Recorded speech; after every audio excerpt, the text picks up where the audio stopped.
How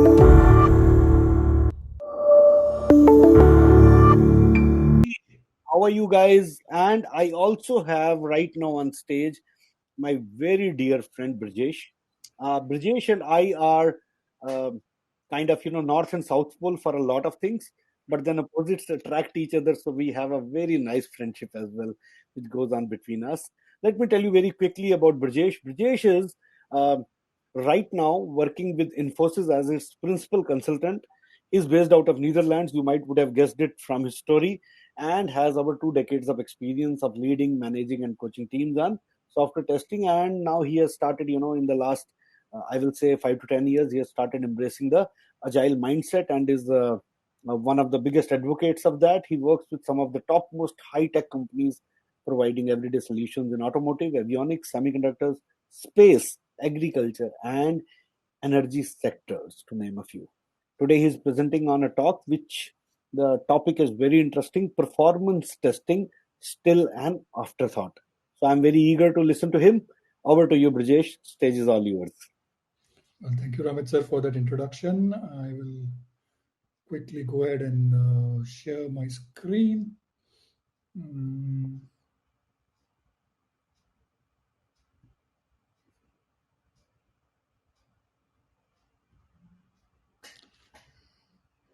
Okay, so I hope you are all able to see my screen. I'll do a quick check here. Yes, thank you. Okay, so I will move on now. Well, already Ramit sir has introduced me, but a self-introduction is always nice. So I will always go ahead and introduce me one more time. Well, here's a pretty picture of mine, and here is a 6-line introduction about me. I'm a principal consultant with Infosys. I am also the Chief Enablement Officer at the Test Chat community. I can be found on LinkedIn. I can be found on Twitter. I can be found on Medium. And you can also find me as a mentor on ADP List, where I mentor product designers, product managers, software developers, software testers, and more.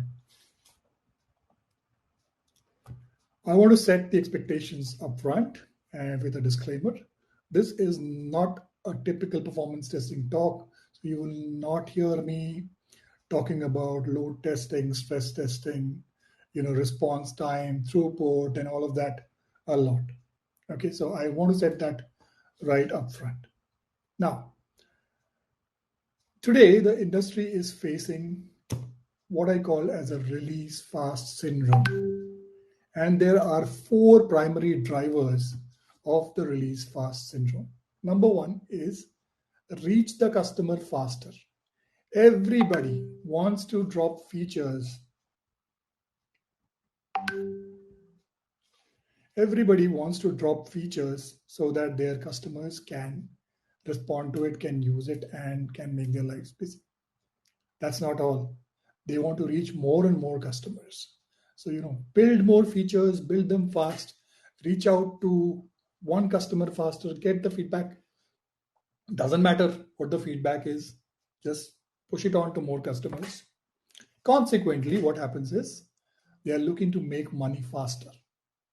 Because of that, there is obviously a push to make more and more money. And when all of these combine, I call it as the release fast syndrome. But what is the result of this?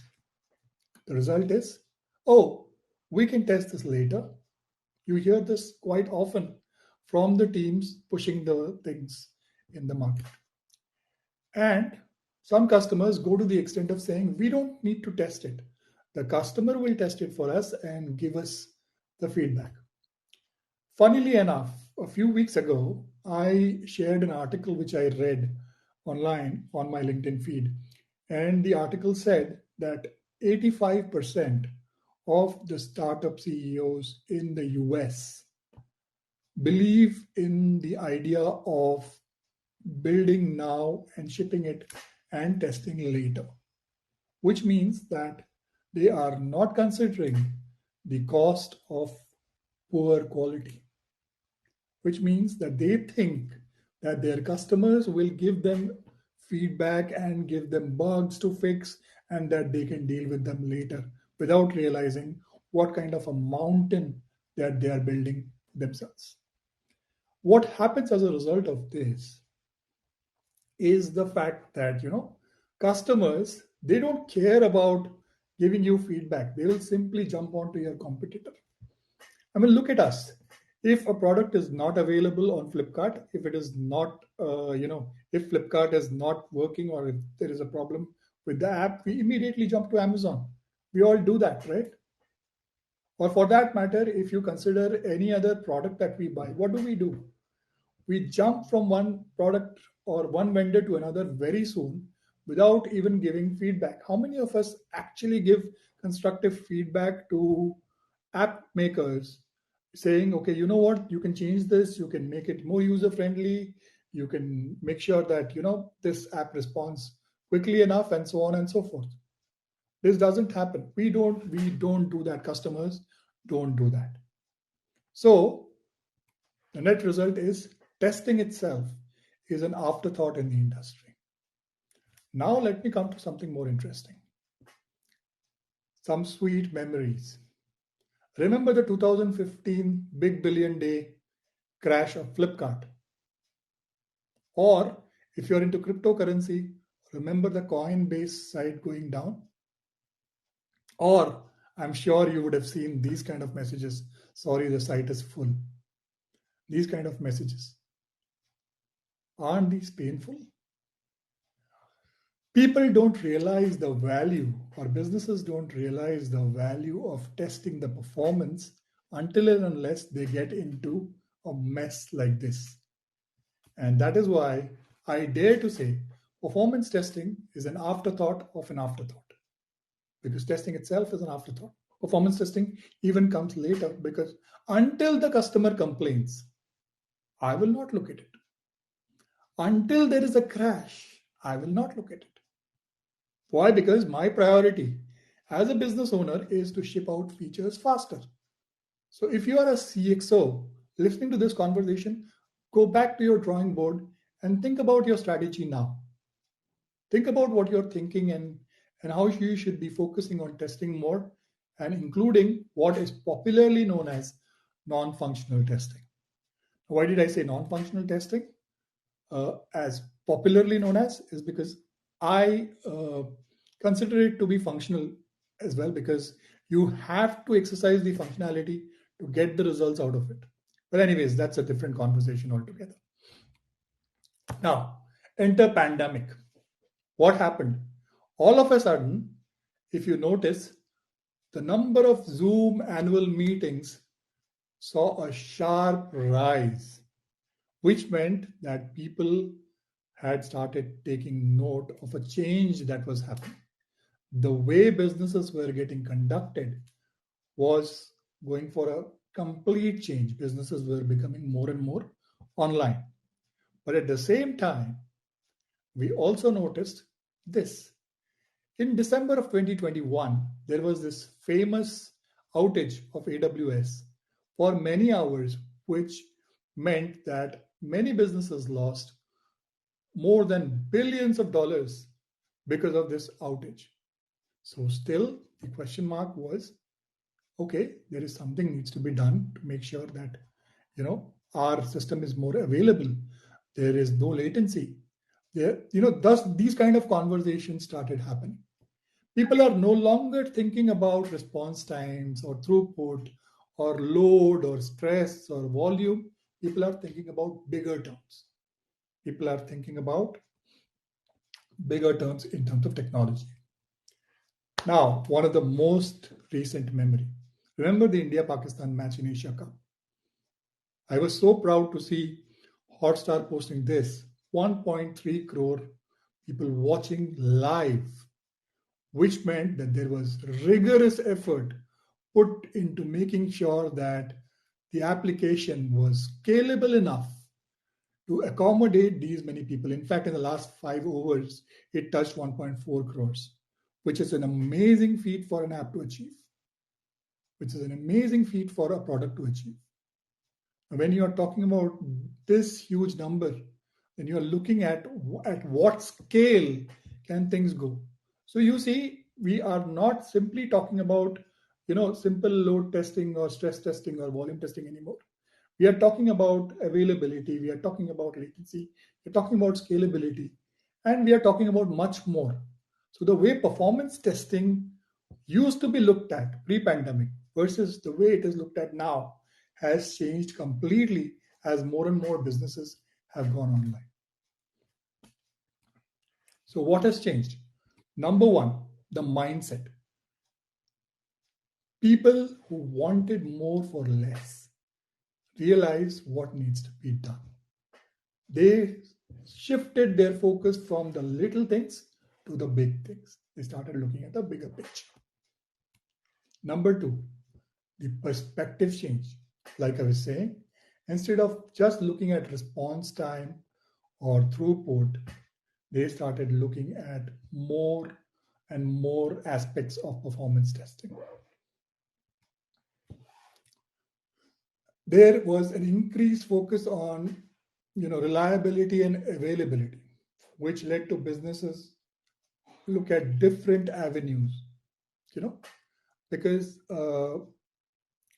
I don't know how many of you know, there is this interesting aspect about site reliability engineering and DevOps and things like that. People talk about these concepts, but do you know that site reliability engineering came into the industry much before DevOps did, but it gained momentum much after DevOps did? That's where the mindset starts shifting and people start looking at things differently. This is exactly what happened with performance as well.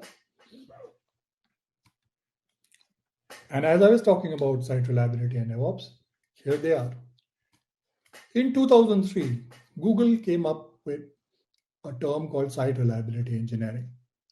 Why site reliability engineering? Because it covered a lot of aspects of engineering, which meant that, there is a lot of information that is transacted.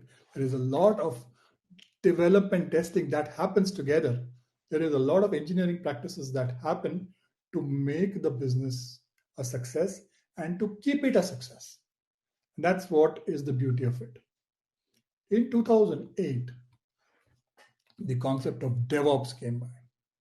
Now, DevOps did not ditch the SRE principles. In fact, it bolstered the SRE principles and it said that if you want to achieve site reliability engineering more effectively, then you have to make use of certain practices which are available in the form of DevOps. So it made life even more easier. Now, in talking about all this, one of the things that really got the boost was performance testing. People started looking at the various aspects for which you are required to look at performance and you are required to continuously measure and monitor it so that your application is more available and more robust. Let's look at it much more closely now. So, the big question, when can you performance test? A lot of people, when I meet them and I ask them, they say, oh, when the application is stable enough, when we are in a phase where, a lot of information, a lot of data is available, when we are able to size the application properly and see at what scale, at what pace we are building and what pace the system interactions are happening and so on and so forth. But interestingly enough, Dan Ashby, through his model of continuous testing, provided an answer for that.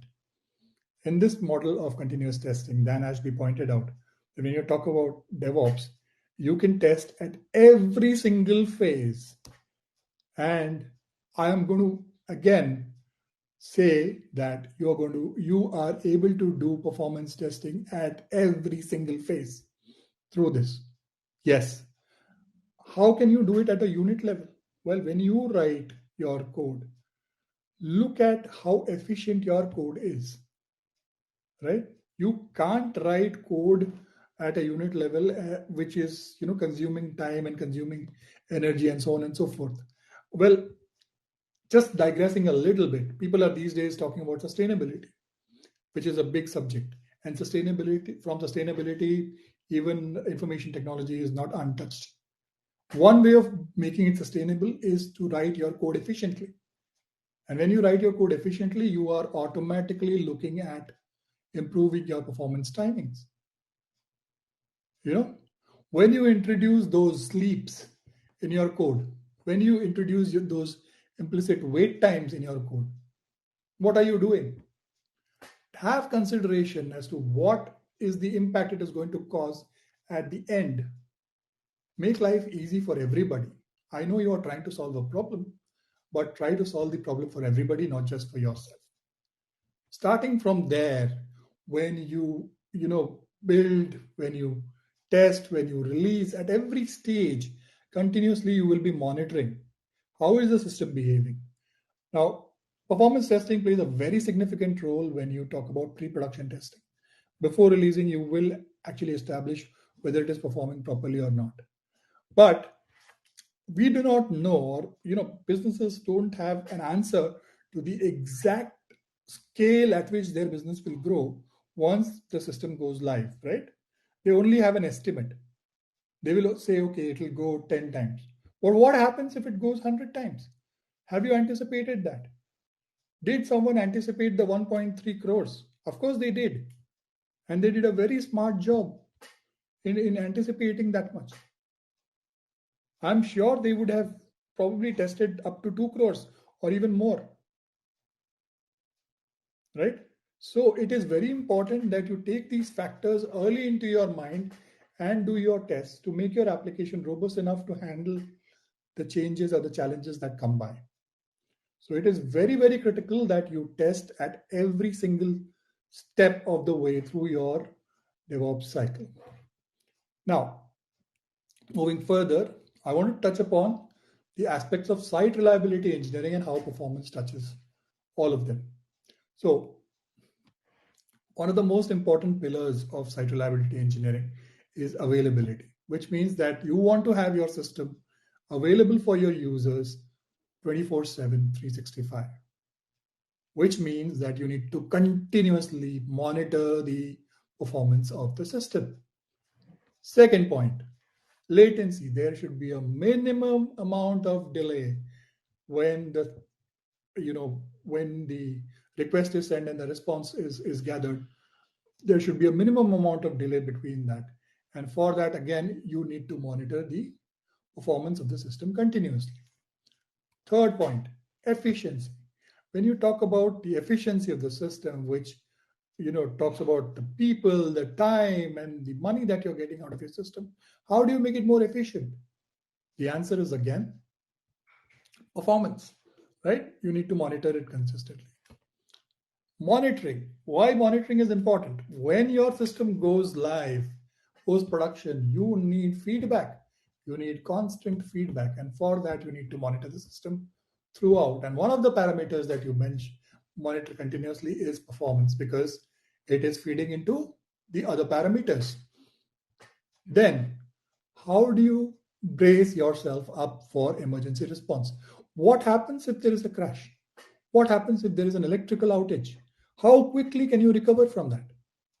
For that, again, you will need to make sure that you do thorough continuous performance testing and monitoring, because that will give you the numbers that, okay, in this much time, the application scales up to this much, and these many users will get back online so quickly, right? Capacity planning. When you are thinking about scaling your application up or down depending on your business need, you need to make sure that you have a handle on performance.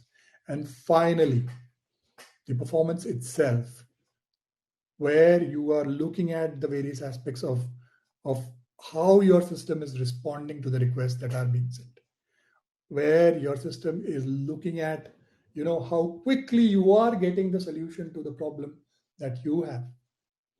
If you are on a shopping site and it takes you an hour, it's you might as well go to a supermarket and go for shopping, right? You don't have to do it online.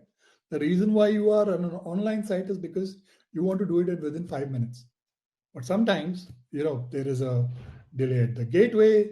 Sometimes there is a delay at your order processing, so on and so forth. So you know these are some of the little things which are very, very important from a user perspective, and that is something that you need to take care of.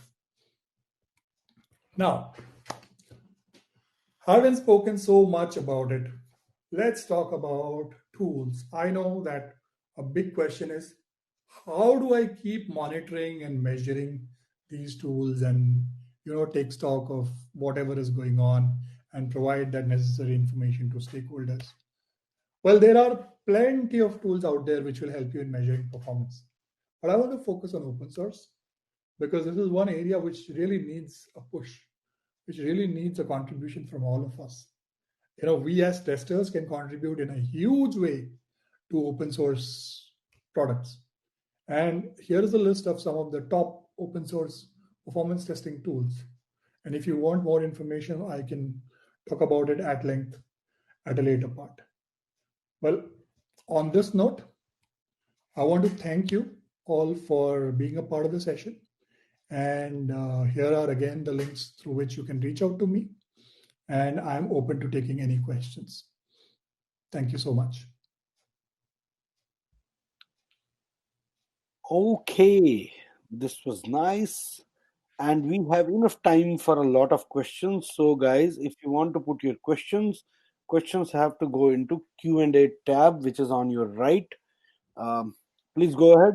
Brijesh, anyways, is a seasoned testing professional. So, if you don't have any questions on the talk, you can ask questions about testing in general with him as well. I'm Thank you sure very much. he'll answer. So the thing is, I try to keep my talks limited to 18 minutes. I know I went over 18 minutes today. The reason is Okay. because the reason is because TED Talks allow only 18 minutes. So Oh, you okay. You're preparing. Uh-huh. So we can see Brijesh very soon in a TED Talk. That's the idea. Okay. Here is question number one. How to make sure that we have production like infra on lower environments? Isn't that an added cost? The question is from Shanky Jan. absolutely, production like environment at a lower environment is one of the primary needs. Now, before you go to production like environment, always try to address the question of production like data, because that is what is the most critical thing. Yes, that is an added cost, but you will have to be open to your stakeholders in terms of telling them the value of having that environment and that kind of data, which will help you give the result which is consistent to what you're looking for. Because quite often, when we have conversations, the conversation goes towards cost and goes towards money and things like that. From a tester's perspective, what is important is you show it in terms of the value that it is bringing. Because let's remember one thing, okay? When we buy a product, we are not paying cost for or paying money for just that product.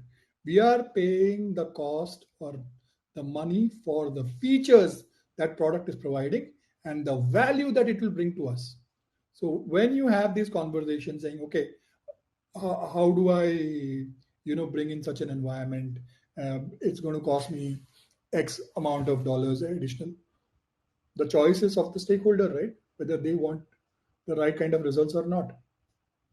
So you put it in front of them that what is the value you are getting, and then take it from there. A tough conversation, by the way. Okay.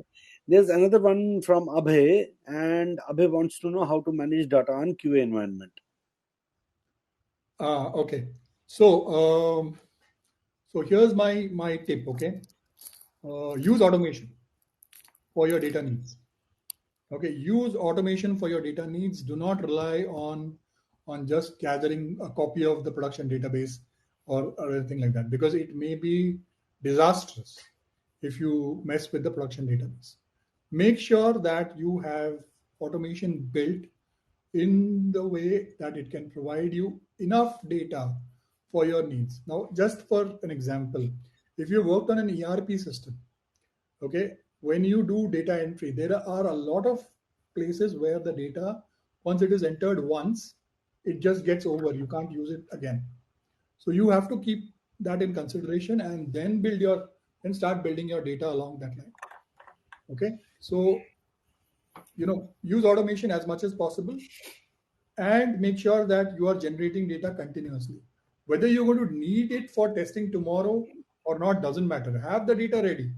Whenever you have something to test, you should first be confident that you have the data to respond to it.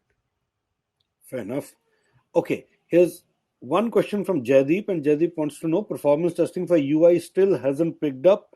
Do you see the situation changing in near future? Hmm. Counter question: why would you want to test performance at the UI layer? Okay, it is just like using automation for UI layer. I mean, it's an easy entry point, but not recommended. Similarly, it's an easy entry point in terms of performance as well, but not recommended because most of your action happens down below. Whether your APIs are interacting, whether you get quick responses to your request, uh, you know, at an API level, whether there is enough strength or robustness built in your middleware, that is what you're testing, right? Your UI, yes, you can definitely put it as a easy candidate, a low hanging fruit, as we call it, but it will not get you the kind of results, and that is why not much of attention is paid towards that. And I think it's going to stay like that for some time unless somebody puts up a strong claim saying I need performance testing for UI. I think, Brijesh, one more perspective about it is, and correct me if I'm wrong, your show, but performance testing of UI on the client side is very much in place, especially for the mobile devices. For example, every screen you need to see, how much the battery drainage or anything is happening for the screen. So for mobile world, performance testing on the UI is quite strong. I'll not say that it is not that it has not been picked up. It has been picked up, and it is quite strong now. So that Yes, is another perspective to no, look no, at. absolutely. I agree. I agree on that. However, uh, what I think is uh, when you are talking about mobile, you have to always look at it holistically, not Yep. just the server side validation, but the client side. And for any mobile application, the things that you mentioned, very important points. Okay, your battery drainage, your CPU usage.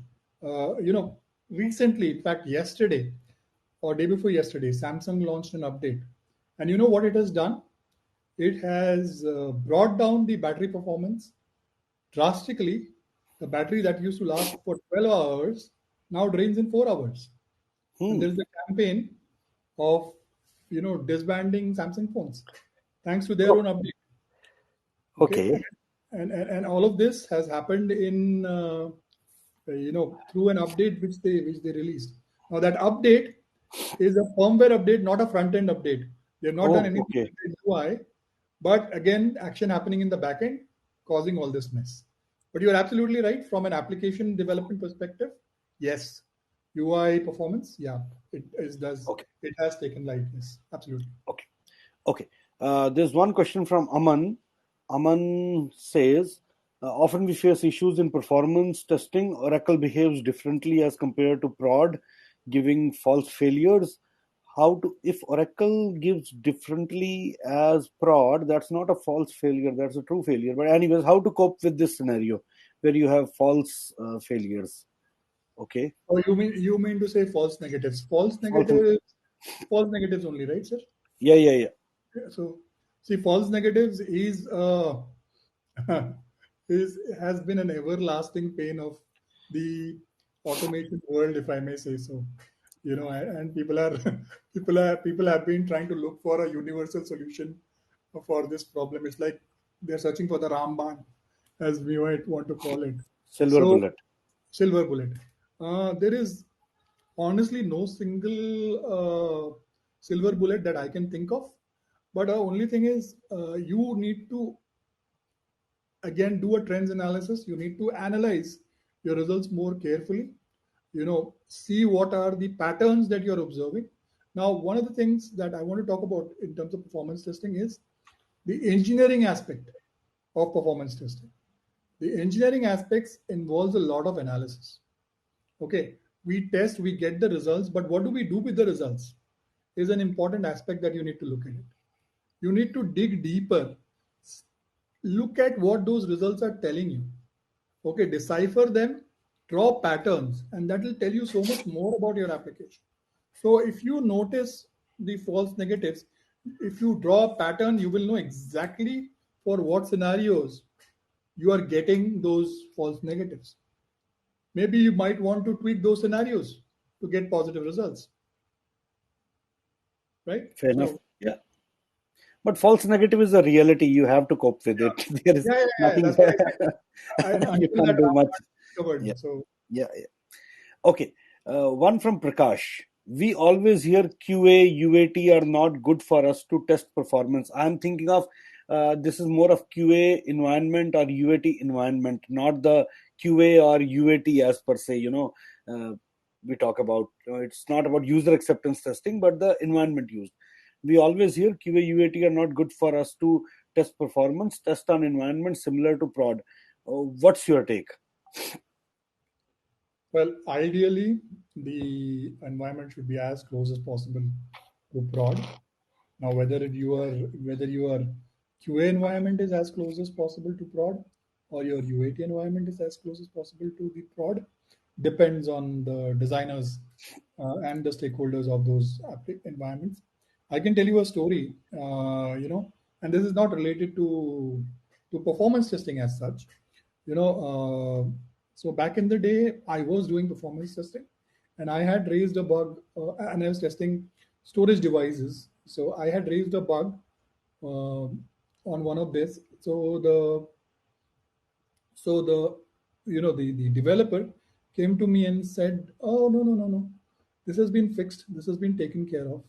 So you can close it. Be happy about it." I said, "Okay, so where did you fix it? Because it's not been made available to me to test again in the environment which is closest to prod." He said, "No, don't worry about prod. The customers will not do this, realize this. This will just go under their eyes or something like that." And I say, "Okay, so you are pushing things under the radar for customers not to see. But at least I should confirm that, right? In the same environment where I got the error." He said, "No, you can come and test in my environment." And he took me to a big lab where he had these three big, server racks which were connected, and I did my test. And the biggest difference biggest difference of that rack between a production like rack was a 1 petabyte server which was missing. 1 petabyte. Okay, 1 petabyte server which was missing because the production environment had that much capacity. Okay, and his had 1 petabyte less. Okay, so you are letting me pass this to the customer. Then the next day there was a war room meeting. And I said, and there was this, 30, 40 people who were there. And I said, let's do one thing. I'm just changing his name. I'm calling him Charles for XYZ Okay. reason. So I said, Charles gave me a brilliant idea yesterday about the issue that I had logged. And I have a solution for it. So Charles was very excited to hear my idea. He said, we are going to bring some packing material because we are going to pack Charles's environment and send it to the customer. So that's when all hell broke loose, and the importance of testing in a production like environment came into uh, this thing. Because what happens is whether it is your QA environment, UAT, it doesn't matter.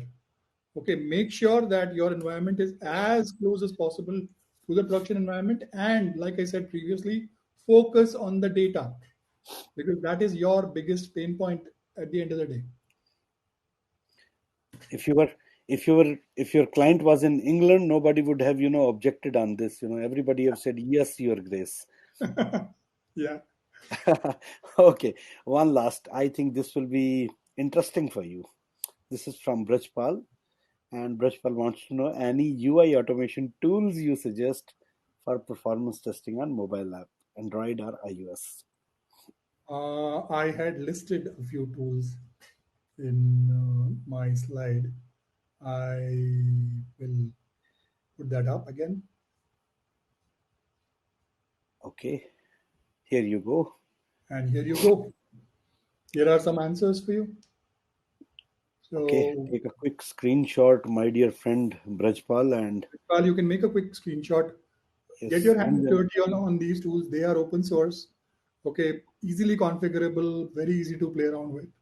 JMeter, you know, it is very easy, very user friendly for your UI testing also, for your UI automation also.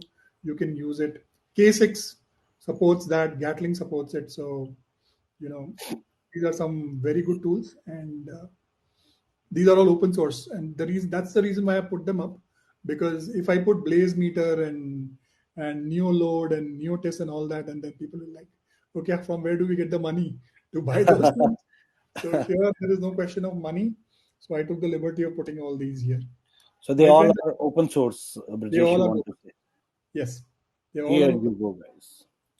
Yeah, If you are on Windows, perf monitor comes, performance monitors come comes free of free. charge, free Comes with free. Windows operating system. If Yes, you yes. if you don't know, so it is all about, it is not about the tools which are going to stop you from learning anything. It is your will to identify, and there's loads of open source which is available if the will is to learn. I can Yeah. hijack his talk. He's that kind of friend for me. I will No, never no, do no, it for absolutely, anybody else. absolutely, absolutely. There is so much value add that Ramit sir provides in the conversations that I have. I mean, Okay. it's a great way of learning as well. So, Good, sir. Okay, last question. This is the last question from Sunanda. Is it required to conduct sonar cube scan on test automation code in test environments? Are industries following this practice in test environments? okay. So finally, a non-performance question, a It's generic more of no. It's a sonar cube. I think it is more of the code code coverage, analysis, static code analysis, static code probably. analysis. Yeah. Well, recommended practice, yes, but companies stay away from that because can we do some developer bashing? Do whatever you want. Stage is yours. Okay, because developers are a bit, you know, lazy, if I may use that word, for the lack of a better word. Uh-huh. No, but it is a recommended practice. Sonar cube analysis is always good. It gives you good insight, and especially when you're writing your automation code, it is quite handy to do a sonar cube analysis on that as well. So just don't look at your product code, but also look at your test automation code. A question that I always ask is how many times have you tested your tests? Okay, are you sure that the tests that you've written are perfect ones, are good ones, will give you the results that you're looking for? We write our tests and we forget. Back in the day, there was a ad, I don't know which motorcycle it was. Fill it, shut it, forget it. Remember, sir? Honda What, CD100 SS, on Hero Honda, something, Hero yeah, Honda something like CD100 that. SS. Yeah, yeah, Something like that. yeah. So it is like, okay, you build it, you write it, you forget it. No, it's never the case. Okay, you've got to improve your test cases or your tests continuously over a period of time, and for that, putting them through a sonar cube analysis always helps you. It gives you static code coverage. It gives you a good analysis on your tests that you've written. So if you are doing automation, strongly recommended. If your developers agree, make use of it in the production environment. Sorry, no, and on it the is not just and it is not just sonar cube, for any safety critical systems, any kind of code analysis, whether it is tools like sonar cube, or it is veracode, or lint, or anything which gives you insights into your code. And I'm not just using these three names. If you go and search a list on wiki, you will find 100 plus tools, and then there are absolutely, thousands of others tools which are absolutely. available. So they are they are required. So uh, I think that answers your question, Sunanda, and I think uh, we are. I think with that we can end this session. Thank you very much, Brijesh. This was very nice. Quick introduction, a quick look around. performance, and I'm pretty sure that you have shown the path. Now it is up to people to walk in that path. They want to walk, they want to run, it is their choice, but at least the road is clear now. The direction is done, set. Okay, so thank you very much for taking all the time all the way from Netherlands and talking to us. And with that, Thank you, STeP-IN, for the opportunity, and thank you, Ramit sir, for always being a pleasure great is always friend, mine, sir. and a great host. Fantastic. Pleasure is always mine, sir. Pleasure is always mine. Okay, Learning is guys. learning.